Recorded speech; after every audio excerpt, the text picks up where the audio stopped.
talking Project B is turning heads, man, after Sophie Cunningham went on her podcast to spill the beans, allegedly, about her not joining. Guys, for this one here, we got to go all the way up to Indy. Let's get it. Let's go.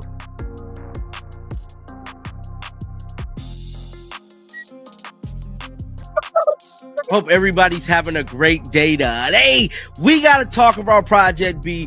We got to talk about Caitlin Clark. Now, we know a deal was put on the table behind closed doors for a lot of these WNBA players. We're talking upwards of $2 to $3 million being involved with signing players. Now, we know that this thing is back. The most shocking Project B footage has just come to light, and it could be something Caitlin Clark struggles to come to terms with. Grady Burnett, one of Project B's co-founders, a figure known for following almost no one online, has left behind a clear digital trail. His exclusive list of accounts includes none other than Caitlin Clark herself, along with her official foundation. This isn't speculation or gossip. This is verifiable evidence that confirms a direct link, completely appending the previous narrative. Details that were meant to remain private have now been exposed, and the consequences are likely to be enormous. This single revelation reshapes everything we thought we knew about Clark's connection to Project B. Brace yourself for a whirlwind, because this leak is set to spark major controversy and intense public scrutiny. We're talking upwards of $2 to $3 million being involved with signing players. Now, we know that this thing is backed by the Saudis. I'm here to tell you, they got endless pockets. And once again, your boy got to let it be known. Your Majesties, if you need anybody to commentate some games, I'm available, dog. Now, I'm here to tell you, a lot of players have signed. Kelsey Mitchell, Sophie Cunningham, and a host of others. Now, those are the only two Indiana Fever players that had signed on the dotted line to join Project B and get that bag. Now, Sophie Cunningham did a podcast, and she pretty much confirmed, for the most part, allegedly, that this revelation comes just weeks after Sophie Cunningham, Caitlin Clark's Indiana Fever teammate, appeared on her podcast and reportedly made a bold claim about Clark. Sophie insisted that Caitlin would definitively not be joining Project Deep, delivering her statement with an unmistakable sense of finality. At the time, it seemed to settle the debate once and for all. But in the age of the internet, nothing stays buried for long, and the truth has a way of breaking through. Looking back now, Sophie's statement appears less like certainty and more like a carefully staged misdirection, a story meant to steer attention away from the real connection. The bigger question looming over this situation is why, what was the motive behind the secrecy, and what exactly was being concealed from the public eye? And get that bag. Now, Sophie Cunningham did a podcast, and she pretty much confirmed, for the most part, allegedly, that Caitlin Clark would not be joining. Now, I'm sorry to rain on y'all parade, but that means absolutely nothing. She said she wasn't going to join a week or two ago when she spoke to Annie Kotzebue at the golf event. That means absolutely nothing. You want to know something I learned from investigating, reporting, and following all this stuff to tell you guys, you just follow the line. See, one thing about working in media is you follow the lines and you follow the dots. The irony in Sophie's claims becomes striking when you examine her own recent actions. Only a week or two before her podcast declaration, she insisted she had no intention of joining Project B herself. Yet, records now show that she ultimately signed on. This pattern of contradiction casts serious doubt on the credibility of her remarks about Caitlin Clark, making them feel almost performative. It increasingly looks as though these statements were carefully crafted to obscure what was actually happening behind the scenes. This isn't a simple change of mind, it appears to be a deliberate tactic, one that warrants closer inspection and raises bigger questions about the true dynamics at play. Join. Let me let y'all know something. See, y'all see who this is? This is Grady Burnett. Y'all don't know who this is, but some of y'all might. Grady Burnett don't have a follow from nobody. Nobody. He's the co-founder of Project B. He's the man with the plan. Co-founder of Project B.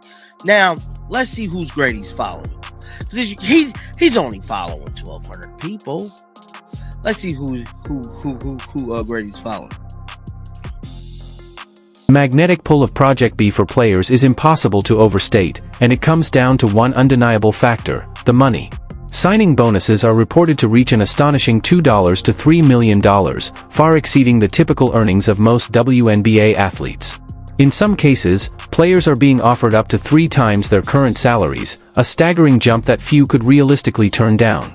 At this level, the stakes go beyond basketball performance. This is a generational financial opportunity that could reshape careers and lives.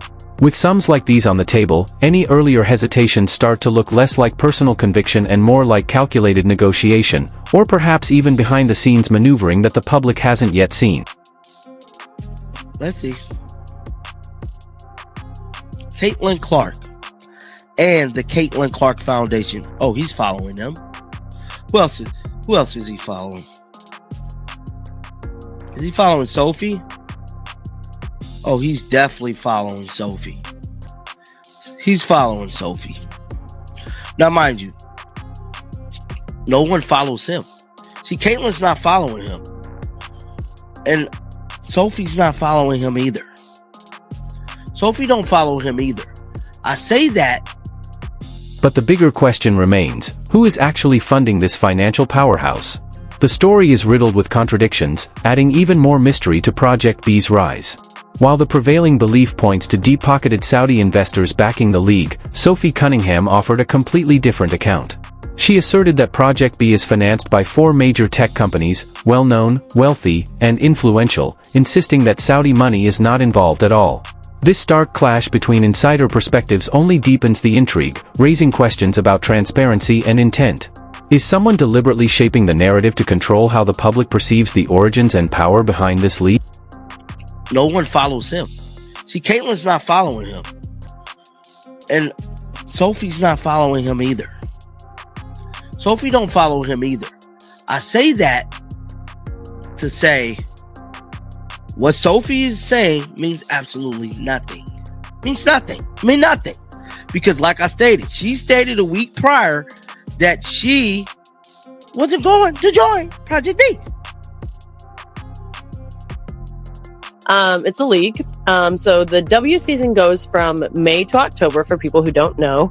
And this league will go in our off. Project B represents an unprecedented global basketball experiment, spanning 7 distinct markets across the world, 2 in Asia, 2 in Europe, 2 across the Americas, and 1 additional international hub.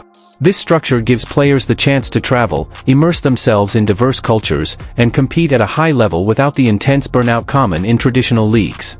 Unlike other off-season competitions such as Unrivaled, Project B is carefully designed to balance competitive play with personal well-being, offering both meaningful compensation and a more sustainable lifestyle. For professional athletes, this innovative approach isn't just a league, it's a game-changing opportunity that redefines how careers can be managed on a global scale. And mind you, she didn't give a specific dollar amount, but she said a lot of money. She said that like 3 times. She's speaking in code, man. They're paying 3 times more than what they're making, bro. Sophie's speaking in code on this. this is also different than Unrivaled. Completely different. So how many floating leagues are there? 3? I would say that a lot of the American players are doing, or I would say the majority is 2. Okay. Project B isn't just fueled by staggering financial resources, it's backed by some of the biggest names in sports and entertainment. Legends like Shaquille O'Neal are reportedly involved, bringing instant credibility and star power to the league. Even though Maverick Carter is said to have stepped away, his initial connection highlights the level of influence and prestige the project attracts. This isn't a small-scale venture, it's a major operation with powerful figures actively shaping its trajectory. The combination of deep pockets and high-profile endorsements positions Project B as a disruptive force in the basketball world, poised to challenge the traditional hierarchy and redefine what a professional league can look like. Going to be so big. Watch. Remember, I'm the first one. I believe Project B is going to shit on the W. So you don't have the eyes, you don't have the recognition. That's right, Caitlin Clark. No, yeah. You have the W. Yeah. I tried to get her to play in this one. She's like, no. I saw Kelsey Mitchell's playing. Yeah, which I'm super excited about. Yeah. Super excited to play with Kels. Or I don't know if I'll play with her, but we'll be in the same league. But so you go to 7 different markets around the world. You're only there for a certain amount of time, and then you have the 7 different markets. They're going to 7 different markets. Sophie Cunningham initially rejected Project B not once, but twice, making it very clear she wasn't interested in playing overseas or committing year-round. Yet, after diving deeper into the details, her stance shifted dramatically. She recognized the opportunity as a rare chance to expand her brand on a global scale while staying in peak athletic shape as she entered her prime. This pivot, from a firm no to an enthusiastic yes, speaks volumes about the allure of Project B and the unique advantages it offers elite athletes. It's a striking example of how the right combination of vision, incentives, and structure can sway even the most hesitant player. Naturally, this raises the critical question: can Project B genuinely rival the established dominance of the WNBA? Sophie herself flagged the concern, noting that without the WNBA's built-in audience, network deals, and institutional support, Project B could struggle to gain recognition. On the flip side, the league's backers argue that social media buzz, content creators, and viral campaigns could allow Project B to grow organically, building its own loyal following from scratch.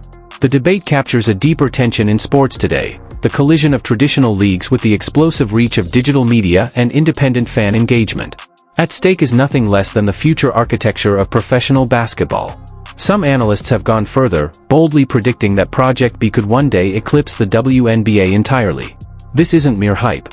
The argument rests on unprecedented financial incentives, global exposure, and the magnetic appeal of star players. When athletes are earning exponentially more, the spectacle itself could reach new heights, drawing attention away from established platforms. If this plays out, we could witness a seismic shift in women's professional basketball, a newcomer dominating a field long controlled by tradition. For Sophie, the appeal was intensely personal. Having spent 7 months in France and a stint in Australia early in her career, she missed the cultural richness and global experiences that come with international play. Project B offered the perfect middle ground, a chance to see the world, immerse herself in new cultures, and continue competing at a high level, all without the relentless grind of a full WNBA season. It's an opportunity that blends professional ambition with personal growth, allowing athletes to explore life beyond the court while still performing at their best. Beyond travel and exposure, Project B promises comprehensive player support. Sophie highlighted the league's top-tier physical therapists, streamlined operations, and professional management.